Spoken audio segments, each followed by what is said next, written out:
ನಮಸ್ಕಾರ, ವಿಬಿಸಿ ನ್ಯೂಸ್ ಬಿಟ್ಗೆ ಸ್ವಾಗತ. ನಾನು ಸಮೀಕ್ಷಾ ಹೆಚ್ಆರ್. ಈಗ ಹೆಡ್ಲೈನ್ಸ್.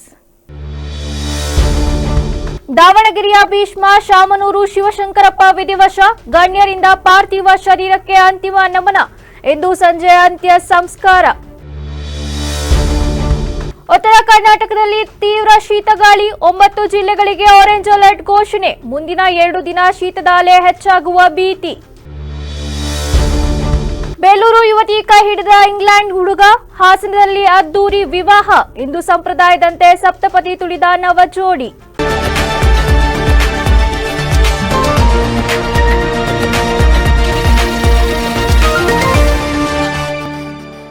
ವಯೋಸಹಜ ಕಾಯಿಲೆಯಿಂದ ಬಳಲುತ್ತಿದ್ದ ಕಾಂಗ್ರೆಸ್ ಶಾಸಕ ಹಾಗೂ ಅಖಿಲ ಭಾರತ ವೀರಶೈವ ಮಹಾಸಭೆಯ ರಾಷ್ಟ್ರೀಯ ಅಧ್ಯಕ್ಷರಾದ ಶಾಮನೂರು ಶಿವಶಂಕರಪ್ಪ ಅವರು ಭಾನುವಾರ ಬೆಂಗಳೂರಿನ ಖಾಸಗಿ ಆಸ್ಪತ್ರೆಯಲ್ಲಿ ವಿಧಿವಶರಾಗಿದ್ದಾರೆ.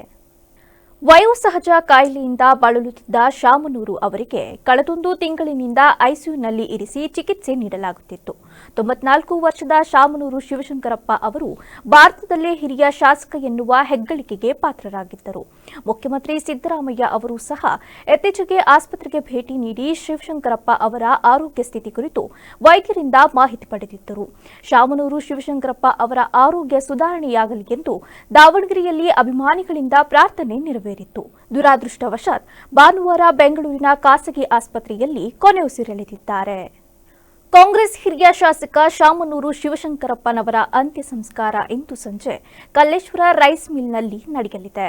ವೀರಶೈವ ಲಿಂಗಾಯತ ಸಂಪ್ರದಾಯದಂತೆ ಪತ್ನಿ ಪಾರ್ವತಮ್ಮ ಸಮಾಧಿ ಪಕ್ಕದಲ್ಲಿಯೇ ಸಕಲ ಸರ್ಕಾರಿ ಗೌರವಗಳೊಂದಿಗೆ ಅಂತ್ಯಕ್ರಿಯೆಗೆ ಸಿದ್ಧತೆ ನಡೆದಿದೆ. ಬೆಂಗಳೂರಿನ ಸದಾಶಿವನಗರದ ನಿವಾಸದಿಂದ ಮಧ್ಯರಾತ್ರಿ ಹೊರಟಿದ್ದ ಮೃತದೇಹ ಇಂದು ಬೆಳಗ್ಗೆ 4 ಗಂಟೆಯ ವೇಳೆಗೆ ದಾವಣಗೆರೆಗೆ ತಲುಪಿತು. ಮೊದಲು ಹಿರಿಯ ಮಗ ಎಸ್ಎಸ್ ಬಕ್ಕೀಶ್ ನಿವಾಸ, ನಂತರ ಎಸ್ಎಸ್ ಗಣೇಶ್ ಮನೆ, ಕೊನೆಗೆ 3ನೇ ಮಗ ಸಚಿವ ಎಸ್ಎಸ್ ಮಲ್ಲಿಕಾರ್ಜುನ್ ಮನೆಯಲ್ಲಿ ಕಳ್ವೆಕುಪ್ಪೆ ಶ್ರೀಗಳ ಸಮ್ಮುಖದಲ್ಲಿ ವಿಧಿವಿಧಾನ ನಡೆಯಿತು. 3 ಮನೆಗಳಲ್ಲಿ ವಿಧಿವಿಧಾನ ಮುಕ್ತಾಯದ ನಂತರ ಶಾಮನೂರು ಶಿವಶಂಕರಪ್ಪ ನಿವಾಸದ ಮುಂಭಾಗ ಸಾರ್ವಜನಿಕ ದರ್ಶನಕ್ಕೆ ಮೃತದೇಹವನ್ನ ಇಡಲಾಗಿದೆ. ಮಧ್ಯಾಹ್ನ 12 ಗಂಟೆಗೆ ಹೈಸ್ಕೂಲ್ ಮೈದಾನದಲ್ಲಿ ಸಾರ್ವಜನಿಕ ದರ್ಶನಕ್ಕೆ ಇಡಲಾಗುತ್ತದೆ. ಸಾರ್ವಜನಿಕ ದರ್ಶನ ಮುಕ್ತಾಯವಾದ ನಂತರ ಸಂಜೆ ನಗರದ ಪ್ರಮುಖ ರಸ್ತೆಗಳಲ್ಲಿ ಮೆರವಣಿಗೆ ಸಾಗಿ ಹೈಸ್ಕೂಲ್ ಮೈದಾನದಿಂದ ಕಲ್ಲೇಶ್ವರ ರೈಸ್ ಮಿಲ್ವರೆಗೆ ಅಂತಿಮ ಯಾತ್ರೆ ನಡೆಯಲಿದೆ. ಅಭಿಮಾನಿಗಳ ಮನವಿಯಂತೆ 15 ಕಿಲೋಮೀಟರ್ ಅಂತಿಮ ಯಾತ್ರೆ ಮೆರವಣಿಗೆ ಸಾಗಿದ ಬಳಿಕ ಸಂಜೆ 6 ಗಂಟೆಯ ವೇಳೆಗೆ ಅಂತ್ಯ ಸಂಸ್ಕಾರ ನಡೆಯಲಿದೆ. ಚಳಿ ಹೆಚ್ಚಾದ ಹಿನ್ನೆಲೆಯಲ್ಲಿ ಉತ್ತರ ಕರ್ನಾಟಕದ 9 ಜಿಲ್ಲೆಗೆ ಹವಾಮಾನ ಇಲಾಖೆ ಆರೆಂಜ್ ಅಲರ್ಟ್ ಘೋಷಣೆ ಮಾಡಿದೆ. ಕಲ್ಯಾಣ ಕರ್ನಾಟಕದ ಕಲಬುರಗಿ, ಬೀದರ್, ವಿಜಯಪುರ, ಬೆಳಗಾವಿ, ಬಾಗಲಕೋಟೆ, ಹಾವೇರಿ, ಯಾದಗಿರಿ, ಧಾರವಾಡ, ಕೊಪ್ಪಳ ಜಿಲ್ಲೆಗಳಲ್ಲಿ ಮುಂದಿನ 2 ದಿನಗಳ ಕಾಲ ಶೀತಗಾಳಿ ಬೀಸಲಿದೆ. ಜನರು ಆದಷ್ಟು ಎಚ್ಚರಿಕೆಯಿಂದ ಇರುವಂತೆ ಸೂಚನೆ ನೀಡಲಾಗಿದೆ. ಈ 9 ಜಿಲ್ಲೆಗಳಲ್ಲಿ ತಾಪಮಾನ ದಿಢೀರ್ ಕುಸಿತ ಕಂಡಿದ್ದು, ಇನ್ನೂ ತಾಪಮಾನ ಕುಸಿಯುವ ಸಾಧ್ಯತೆ ಇದೆ. ವಿಜಯಪುರ ಹಾಗೂ ಯಾದಗಿರಿ ಜಿಲ್ಲೆಗಳಲ್ಲಿ ಅತಿ ಕಡಿಮೆ ತಾಪಮಾನ ದಾಖಲಾಗಿದೆ. ವಿಜಯಪುರ ಜಿಲ್ಲೆಯಲ್ಲಿ ಕನಿಷ್ಠ ತಾಪಮಾನ 7 ಡಿಗ್ರಿ ಸೆಲ್ಸಿಯಸ್ ದಾಖಲಾಗಿದ್ದು, ಜನಜೀವನ ತತ್ತರಗೊಂಡಿದೆ. ಕಳೆದ 10 ವರ್ಷಗಳಲ್ಲಿ 2ನೇ ಬಾರಿಗೆ ತಾಪಮಾನ ಗರಿಷ್ಠ ಮಟ್ಟ ತಲುಪಿದೆ. ಇನ್ನು 2 ದಿನಗಳ ಕಾಲ ಶೀತಗಾಳಿ ಬೀಸಲಿದ್ದು, ವಿಜಯಪುರದಲ್ಲಿ ತಾಪಮಾನ 6 ಡಿಗ್ರಿ ಸೆಲ್ಸಿಯಸ್ಗೆ ಕುಸಿಯುವ ಸಾಧ್ಯತೆ ಇದೆ ಎಂದು ಹವಾಮಾನ ಇಲಾಖೆ ಮಾಹಿತಿ ನೀಡಿದೆ. ಮದುವೆ ಅನ್ನೋದು ಸ್ವರ್ಗದಲ್ಲೇ ನಿಶ್ಚಯವಾಗಿರುತ್ತದೆ ಅನ್ನೋ ಮಾತಿದೆ. ಈ 3 ಅಕ್ಷರದ ಮದುವೆ ಹಿಂದೆ ಜನ್ಮ ಜನ್ಮಗಳ ಅನುಬಂಧ ಇದೆ ಅಂತಾರೆ ಹಿರಿಯರು. ಹಾಗೆ ಪ್ರೀತಿಗೂ ದೇಶ ಭಾಷೆಯ ಗಡಿ ಇಲ್ಲ ಎನ್ನುತ್ತಾ ಕರ್ನಾಟಕದ ಬೇಲೂರು ಚೆಲುವೆ ಇಂಗ್ಲೆಂಡ್ ಹುಡುಗನ ಕೈ ಹಿಡಿದಿದ್ದು, ಈ ಸುಂದರ ಕ್ಷಣಕ್ಕೆ ಹಾಸನ ಸಾಕ್ಷಿಯಾಗಿದೆ. ಬೇಲೂರಿನ ಹೇಮಶ್ರೀ ಹಾಗೂ ಇಂಗ್ಲೆಂಡ್ ಜಾಯ್ ಹಿಂದೂ ಸಂಪ್ರದಾಯದಂತೆ ಸಪ್ತಪದಿ ತುಳಿದು ದಾಂಪತ್ಯ ಜೀವನಕ್ಕೆ ಕಾಲಿಟ್ಟಿದ್ದಾರೆ. ಬೇಲೂರು ತಾಲೂಕಿನ ಇಬ್ಬೀಡು ಎಂಬ ಹಳ್ಳಿಯಲ್ಲಿ ಹುಟ್ಟಿ ಬೆಳೆದ ಹೇಮಶ್ರೀಗೆ ಇಂಗ್ಲೆಂಡ್ ಹುಡುಗ ಮನಸೋತಿದ್ದು, ಆಕೆಯ ಇಷ್ಟದಂತೆ ಹಿಂದೂ ಸಂಪ್ರದಾಯದಲ್ಲಿ ಮದುವೆಯಾಗಿದ್ದಾನೆ. ಇಬ್ಬರ ಪ್ರೀತಿಗೆ ಸಮ್ಮತಿ ನೀಡಿದ ಪೋಷಕರು ಮಗಳನ್ನ ದಾರಿ ಎರೆದಿದ್ದಾರೆ. ಇಂಗ್ಲೆಂಡ್ನಿಂದ ಹಾಸನಕ್ಕೆ ಕುಟುಂಬ ಸಮೇತರಾಗಿ ಬಂದ ಜಾಯ್ ಹೇಮಶ್ರೀ ಜೊತೆ ಅದ್ದೂರಿಯಾಗಿ ಮದುವೆಯಾಗುವ ಮೂಲಕ ಹೊಸ ಬಾಳಿಗೆ ಕಾಲಿಟ್ಟಿದ್ದಾರೆ. ಇನ್ನು ಮದುವೆ ಬಳಿಕ ಮಾತನಾಡಿದ್ದ ಜಾಯ್, ಹಿಂದೂ ಸಂಪ್ರದಾಯದಂತೆ ಮದುವೆಯಾಗಿದ್ದು ನನಗೆ ಖುಷಿ ಇದೆ ಎಂದಿದ್ದಾರೆ. ನವವಧುವರರು ಮದುವೆಯಾದ ಸಂತಸವನ್ನ ಹಂಚಿಕೊಂಡಿದ್ದಾರೆ. ಓದ್ತಾ ಇದ್ದೆ, ಆಮೇಲೆ ಇವಾಗ HMRC ಅಲ್ಲಿ ಕೆಲಸ ಮಾಡಬೇಕಾದ್ರೆ ಇವರನ್ನ ಮೀಟ್ ಮಾಡಿದ್ದೆ. ಆಮೇಲೆ ಇವಾಗ ಮದುವೆ ಆಗಿದ್ದು ಅಷ್ಟೇ. 1.5-2 ವರ್ಷ ಇಬ್ರು ಒಂದೇ ಆಫೀಸಲ್ಲಿ. ಹೇಗೆ ಫೇಸ್ ಮಾಡಿದ್ರು? ಅವ್ರಿಗೂ ಈಸಿಯಾಗಿನ ಸ್ವಲ್ಪ ಒಪ್ಕೊಂಡ್ರು. ಇನ್ನು ಮಕ್ಕಳು ಖುಷಿಯಾಗಿರಲಿ ಅಂತ ಅವ್ರಿಗೂ ಆಸೆ ಇದೆ. ಹಾಗಾಗಿ ತುಂಬ ಚೆನ್ನಾಗಿ ಅನ್ನಿಸ್ತಿದೆ. ಮನೆಯವರೆಲ್ಲರೂ ತುಂಬ ಖುಷಿಯಾಗಿ ಮಾಡಿಕೊಟ್ಟಿದ್ದಾರೆ. ಎಲ್ಲರೂ ಓಪನ್ ಆಗಿ ಇನ್ವಾಲ್ವ್ ಆಗಿ ಸೆಲೆಬ್ರೇಟ್ ಮಾಡ್ತಿದ್ದಾರೆ. ಅದರಿಂದ ಖುಷಿನೇ ಇದೆ. ಅವ್ರು ಇನ್ನೂ ಒಪ್ಕೊಂಡು ಖುಷಿಯಾಗಿ ಮಾಡಿಕೊಡ್ತಿರೋದಂತೂ ಇನ್ನೂ ಒಳ್ಳೆಯದಾಗಿದೆ ನಮಗೆ. 1 ವಾರ 2 ವಾರ ಟೈಮ್ ಹಿಡಿತು, ಆಮೇಲೆ ಖುಷಿಯಾಗಿ ಒಪ್ಕೊಂಡ್ರು. ಇದು ಅಡ್ಜಸ್ಟ್ ಮಾಡಿಕೊಂಡು ಚೆನ್ನಾಗಿರ್ಬೇಕು ಅಂದ್ಕೊಂಡಿದ್ದೀನಿ. ಇಂಗ್ಲೆಂಡಲ್ಲಿ ಅವಾಗ ಕರ್ಕೊಂಡ್ ಬರ್ತಿರ್ತೀರ ನಿಮ್ಮ ಪತಿ? ಹೌದು, ಅಫ್ಕೋರ್ಸ್ ಬರ್ತಾ ಇರ್ತೀವಿ. ವರ್ಷಕ್ಕೆ 1-2 ಸಲ ಬರ್ಕೊಂಡು ಬಂದು ಖುಷಿ ಇದೆ. ಹೌದು. Feeling today? Amazing, incredible. We had an amazing day. Meeting all the family, all the different colours, celebrations. It's been a great day. This is Indian culture. Yeah. How it's feel you? The Indian culture, it's very different to the UK, but in a good way. It's just incredible. Just all the colours, the size of the family, meeting everyone, the different events, the weather. It's so much warmer here than it is in the UK. But yeah. Did you enjoy this? Yes, yeah. Yeah, amazing wedding. Amazing wedding. How many people are coming here? How many people? Yes. From the UK? Yes, from UK. So it was me, my parents, my brother, his wife and his 2 children, so there were 7 of us altogether.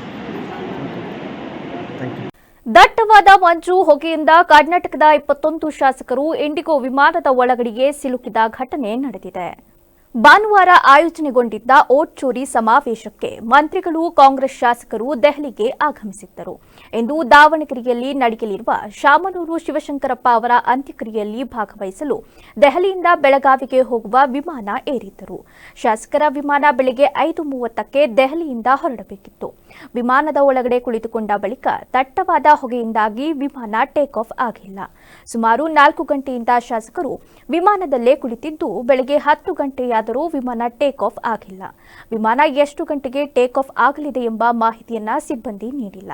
ದೆಹಲಿಯಲ್ಲಿ ಹವಾಮಾನ ವೈಪರೀತ್ಯದಿಂದ ವಿಮಾನಗಳ take off ಮತ್ತು ಲ್ಯಾಂಡಿಂಗ್ಗಳಲ್ಲಿ ಸಮಸ್ಯೆಯಾಗಿದೆ. ಕಾರ್ಯಕ್ರಮಕ್ಕೆ ಡೆಲ್ಲಿಗೆ ಬಂದಿದ್ವಿ. ಇಲ್ಲಿಗೂ ವಿಮಾನ ಮತ್ತೆ ಸಮಸ್ಯೆ ಆಗಿದೆ. ಬೆಳಿಗ್ಗೆ 5:45ಕ್ಕೆ ಬಿಡ್ತಕ್ಕಂಥ ವಿಮಾನ ಈ ಬೆಳಗಾವಿ ಅಧಿವೇಶನಕ್ಕೆ ಎಲ್ಲ ಮಂತ್ರಿಗಳು, ಅದೇ ಎಸ್ ಕೆ ಪಾಟೀಲ್ ಸಾಹೇಬರು, ಶ್ರೀಮತಿ ಲಕ್ಷ್ಮೀ ಹೆಬ್ಬಾಳ್ಕರ್ ಅವರು, ಶರಣ್ ಪ್ರಕಾಶ್ ಪಾಟೀಲ್ ಅವರು, ಒಂದು 10-20 ಜನ ಶಾಸಕರು ಕೂಡ ಅದೀವಿ.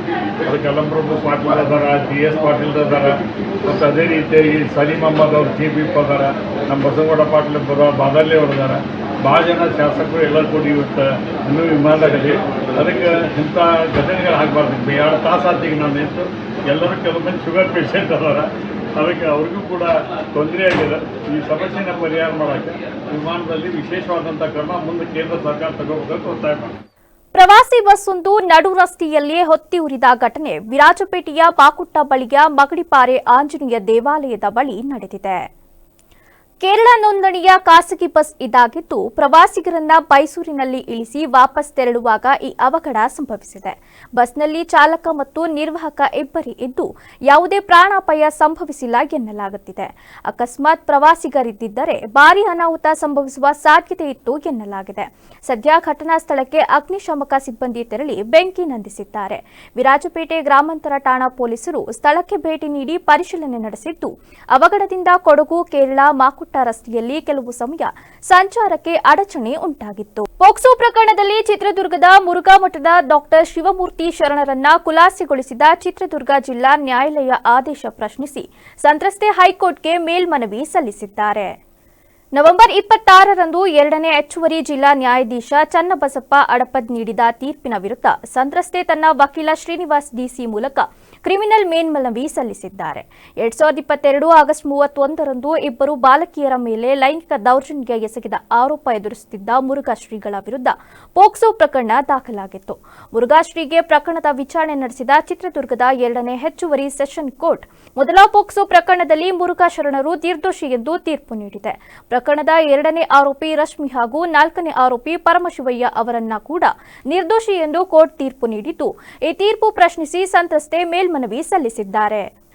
ಆಕಸ್ಮಿಕ ಬೆಂಕಿ ಅವಘಡ ಸಂಭವಿಸಿ ಲಾರಿಯಲ್ಲಿ ಸಾಗಿಸುತ್ತಿದ್ದ ಯಮಹ ಕಂಪನಿಯ 40 ಬೈಕ್ಗಳು ಸಂಪೂರ್ಣವಾಗಿ ಸುಟ್ಟು ಕರಕಲಾಗಿರುವ ಘಟನೆ ಬಳ್ಳಾರಿ ನಗರದಲ್ಲಿ ನಡೆದಿದೆ. ಬಳ್ಳಾರಿ ನಗರದ ಅನ್ನಂಪುರ ರಸ್ತೆಯ ಆಟೋ ನಗರ ಪ್ರದೇಶದಲ್ಲಿ ರಸ್ತೆ ಬದಿ ನಿಂತಿದ್ದ ಲಾರಿಯಿಂದ ಏಕಾಏಕಿ ದಟ್ಟ ಹೊಗೆ ಕಾಣಿಸಿಕೊಂಡಿದ್ದು ಕೆಲವೇ ಕ್ಷಣಗಳಲ್ಲಿ ಬೆಂಕಿ ಭಾರೀಯಾಗಿ ಹೊತ್ತಿಕೊಂಡಿದೆ. ಚೆನ್ನೈಯಿಂದ ಬಳ್ಳಾರಿಗೆ ಬೈಕ್ಗಳನ್ನು ಸಾಗಿಸುತ್ತಿದ್ದ ಲಾರಿಯಲ್ಲಿ ಸಂಭವಿಸಿದ ಈ ಅವಘಡದಲ್ಲಿ ಸುಮಾರು 45 ಲಕ್ಷ ರೂಪಾಯಿ ಮೌಲ್ಯದ 40 ಬೈಕ್ಗಳು ಬೆಂಕಿಗೆ ಆಹುತಿಯಾಗಿವೆ. ಅದೃಷ್ಟವಶಾತ್ ಲಾರಿ ಚಾಲಕ ಪ್ರಾಣಾಪಾಯದಿಂದ ಪಾರಾಗಿದ್ದಾನೆ. ಮಾಹಿತಿ ಪಡೆದ ತಕ್ಷಣ ಸ್ಥಳಕ್ಕೆ ಆಗಮಿಸಿದ ಅಗ್ನಿಶಾಮಕ ದಳದ ಸಿಬ್ಬಂದಿ ಬೆಂಕಿ ನಂದಿಸಿ ಹೆಚ್ಚಿನ ಅನಾಹುತ ತಪ್ಪಿಸಿದ್ದಾರೆ. ಘಟನೆಯಿಂದ ಕೆಲಕಾಲ ಸಂಚಾರ ಅಸ್ತವ್ಯಸ್ತವಾಗಿದ್ದು ನಂತರ ಪರಿಸ್ಥಿತಿ ನಿಯಂತ್ರಣಕ್ಕೆ ಬಂದಿದೆ. ಇನ್ನು ಈ ಸಂಬಂಧ ಬಳ್ಳಾರಿಯ ಗಾಂಧಿನಗರ ಪೊಲೀಸ್ ಠಾಣೆಯಲ್ಲಿ ಪ್ರಕರಣ ದಾಖಲಾಗಿದ್ದು ಬೆಂಕಿ ಅವಘಡದ ನಿಖರ ಕಾರಣ ಕುರಿತು ಪೊಲೀಸರು ತನಿಖೆ ನಡೆಸುತ್ತಿದ್ದಾರೆ. ಚಾಮರಾಜನಗರ ಜಿಲ್ಲೆಯ ಕೊಳ್ಳೇಗಾಲ ತಾಲೂಕಿನಲ್ಲಿ ನಡೆದ ಚೆಸ್ಕಾಂ ಉಪವಿಭಾಗದ ಜನಸಂಪರ್ಕ ಸಭೆಯು ರೈತರು ಮತ್ತು ಅಧಿಕಾರಿಗಳ ನಡುವಿನ ವಾಗ್ವಾದದಿಂದಾಗಿ ಅರ್ಧಕ್ಕೆ ಮೊಟಕುಗೊಂಡ ಘಟನೆ ನಡೆದಿದೆ. ಪಟ್ಟಣದ ಚೆಸ್ಕಾಂ ಆವರಣದಲ್ಲಿ ಆಯೋಜಿಸಲಾಗಿದ್ದ ಈ ಸಭೆಗೆ ಎಡವಳ್ಳಿ ರಾಜು ಅವರು ಗೈರು ಹಾಜರಾಗಿದ್ದರು. ನಂತರ ಸಭೆಯ ನೇತೃತ್ವವನ್ನ ಕಾರ್ಯಪಾಲಕ ಅಭಿಯಂತರರಾದ ತಬಸುಂ ಅವರು ವಹಿಸಿಕೊಂಡರು. ಸಭೆಯಲ್ಲಿ ರೈತರು ವಿದ್ಯುತ್ ಸಮಸ್ಯೆಗಳು ಮತ್ತು ಇಲಾಖೆಯ ಕಾರ್ಯವೈಖರಿ ಕುರಿತು ಹಲವಾರು ಪ್ರಶ್ನೆಗಳನ್ನು ಕೇಳಿದ್ರು. ಆದರೆ ಕಾರ್ಯಪಾಲಕ ಅಭಿಯಂತರರಾದ ತಬಸುಂ ಅವರು ರೈತರ ಪ್ರಶ್ನೆಗಳಿಗೆ ಸರಿಯಾದ ಉತ್ತರ ನೀಡಲು ವಿಫಲರಾದರು. ಪ್ರಶ್ನೆಗಳಿಂದ ಕುಪಿತಗೊಂಡ ತಬಸುಂ ಅವರು ರೈತರು ಮತ್ತು ಸಾರ್ವಜನಿಕರ ಮೇಲೆ ಕೋಪಗೊಂಡು ಜನಸಂಪರ್ಕ ಸಭೆಯನ್ನ ಮೊಟಕುಗೊಳಿಸಿ ಸಭೆಯಿಂದ ಹೊರ ನಡೆಯಲು ಮುಂದಾದರು. ಅಧಿಕಾರಿಗಳ ಈ ವರ್ತನೆಯಿಂದ ಆಕ್ರೋಶಗೊಂಡ ರೈತ ಮುಖಂಡರು ಮತ್ತು ಸಾರ್ವಜನಿಕರು ತಕ್ಷಣವೇ ಸಭೆಯ ವಿರುದ್ಧ ಹಾಗೂ ಗೈರಾಜರಾದ ಎಡಬ್ಲ್ಯೂ ರಾಜು ವಿರುದ್ಧ ಧಿಕ್ಕಾರ ಘೋಷಣೆಗಳನ್ನು ಕೂಗಿ ತಮ್ಮ ಅಸಮಾಧಾನ ವ್ಯಕ್ತಪಡಿಸಿದರು. ಅದಕ್ಕೆ ಕೊಟ್ಟಿಲ್ಲ. ಯಾವುದೋ ಒಂದು 4 ವರ್ಷ ಆಗಿದೆ, ಯಾವುದೋ ಎಷ್ಟು ವರ್ಷ ಆಗಿದೆ, 5-6 ವರ್ಷದ ಹಿಂದೆ ಮಾತು. ಈಗ ಅದಕ್ಕೆ ಟಿಸಿ ಕೊಡಿ ಅಂದ್ರೆ ಆಗಲ್ಲ. ಈಗೇನಾದ್ರೂ ಪರಿಹಾರ ಮಾಡಕ್ ಸಾಧ್ಯನಾ? ನಾನು ಚೆಕ್ ಮಾಡಿಸಿ, ಸರಿನಾ? ನಂಬರ್ ಬರ್ಕೊಳ್ಳಿ, 6 ನಂಬರ್ ತಗೊಳ್ಳಿ, ರಮೇಶ್ ಆ ನಂಬರ್ 6 ಇದು ತಂದ್ಕೊಡಿ ಅಂತ ಹೇಳ್ತಾರೆ. ತಂದ್ಕೊಟ್ಟಿದ್ದೀರಾ? ಚೆಕ್ ಮಾಡಿಸ್ತೀವಿ. ಅಲ್ಲ, ಸಿಟ್ ನಂಬರ್ ಅದ ಒಂದು 6 ನಂಬರ್ ಮಾಡಿಸೋಣ ಬಿಡಿ. ಏನಾದ್ರೂ ಸಾಧ್ಯತೆ ಇದ್ರೆ ಚೆಕ್ ಮಾಡ್ಬಿಟ್ಟು ಮಾಡಿಸೋಣ. ಅದು ಸಮಸ್ಯೆ ಬಗ್ಗೆ ಅದು ಆಚೆ ಬಂದ್ಬಿಟ್ಟಿದ್ದೀರಾ 5 ವರ್ಷ ಹಿಂದೆ. ಈಗ ಅದೇ ಸಮಸ್ಯೆನ ಬಗೆಹರಿಸಕ್ ಆಗಲ್ಲ. ಈಗೇನಾದ್ರೂ ಮಾಡಕ್ ಸಾಧ್ಯತೆ ಇದೆಯಾ ಅಂತ ಚೆಕ್ ಮಾಡ್ಬೇಕು. ಅರ್ಥ ಆಯ್ತಲ್ವಾ?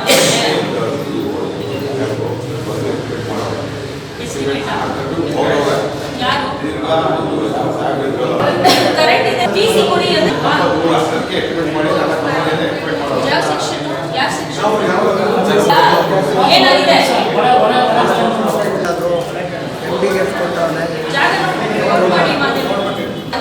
ನೀವೇ ಹೇಳ್ತೀರಾ 6 ನಂಬರ್ ಆಗಿದೆ, ಸರ್ವಿಸ್ ಕೊಟ್ಟಿದ್ದೀರಾ ಅಂತ.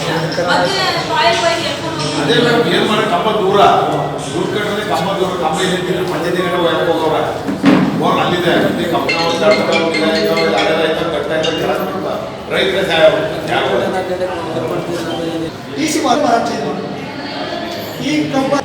ಈಗ ಆಗಲ್ಲ ಅಂತ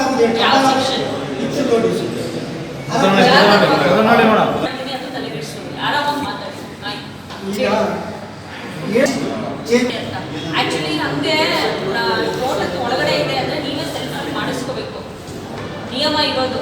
ಬಟ್ ಈಗ ಬಂದು ಒಂದ್ಸತಿ ಚೆಕ್ ಮಾಡ್ತಾರೆ, ನಾವು ಟಿಸಿ ಚೇಂಜ್ ಮಾಡಕ್ಕೆ ಹೋಗಬಾರ್ದು. ನೀವು ಅಂದ್ರೆ ನೀವಲ್ಲ, ಸೆಲ್ಫ್ ಅಲ್ಲಿ ನಿಮ್ಮ ಖರ್ಚಲ್ಲಿ ಮಾಡಿಸ್ಕೋಬೇಕು, ಪದ್ಧತಿ ಹಂಗಿರೋದು ಅಂತ ಹೇಳಿದ್ರೆ ಬಂದು ಚೆಕ್ ಮಾಡ್ತಾರೆ. ಮಾಡಿಸ್ಕೊಡ್ತೀನಿ, ಅಡುಗೆ ಮಾಡಿಸಿ ಅಂತ ಹೇಳಿದ್ರು. ಆಯ್ತು ನಾವು ರೈತ ಬರೋಕ್ಕೂ ಆಗಲಿಲ್ಲ. ಇಲ್ಲ ಅಂತ ಹೇಳಲ್ಲ. ಅದೇ ಒಬ್ಬ ರೈತ ದುಡ್ಡು ಕಟ್ಟಿದ್ರೆ ಲೈಫ್ ಮೇಲೂ ಮತ್ತೆ ಬೇಸಿಗೆ ಕಳಿಸ್ತಾರೆ. ದುಡ್ಡು ಕಟ್ಟಬೇಕು ಸಾಗುತ್ತ ಮನೆ ಹತ್ರ ಕಳಿಸ್ತಿದ್ದಾರೆ. ಅದೇ ರೀತಿ ಯಾಕಂದ್ರೆ ಭಾಳ ಮುಂಚಿತವಾಗಿ ಇಂಥ ಡೇಟ್ಗೆ ನಾವು ಫಿಕ್ಸ್ ಮಾಡಿದ್ದೀವಿ. ಅದು ನಮ್ಮ ಸಂಬಂಧಪಟ್ಟಂಥ ಲೈನ್ಗೆ ಯಾಕೆ ನೀವು ಹೇಳಿ ಕಳಿಸ್ಬಾರ್ದು?